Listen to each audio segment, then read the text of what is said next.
Genèse, chapitre 19, versets 26 à 38. La femme de Lot regarda en arrière, et elle devint une statue de sel. Abraham se leva de bon matin, pour aller au lieu où il s'était tenu en présence de l'Éternel. Il porta ses regards du côté de Sodome et de Gomorrhe, et sur tout le territoire de la plaine. Et voici, il vit s'élever de la terre une fumée, comme la fumée d'une fournaise.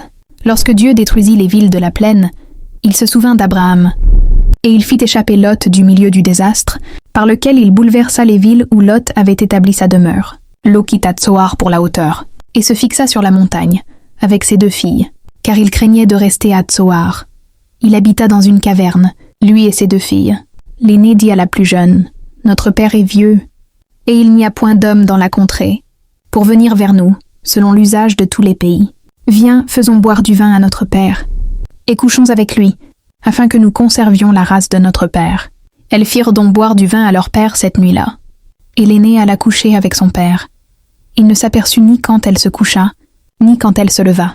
Le lendemain, l'aînée dit à la plus jeune, « Voici, j'ai couché la nuit dernière avec mon père.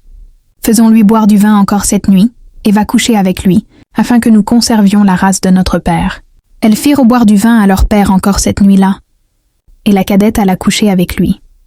Il ne s'aperçut ni quand elle se coucha, ni quand elle se leva. Les 2 filles de Lot devinrent enceintes de leur père. L'aînée enfanta un fils, qu'elle appela du nom de Moab. C'est le père des Moabites, jusqu'à ce jour. La plus jeune enfanta aussi un fils, qu'elle appela du nom de Ben-Ami. C'est le père des Ammonites, jusqu'à ce jour.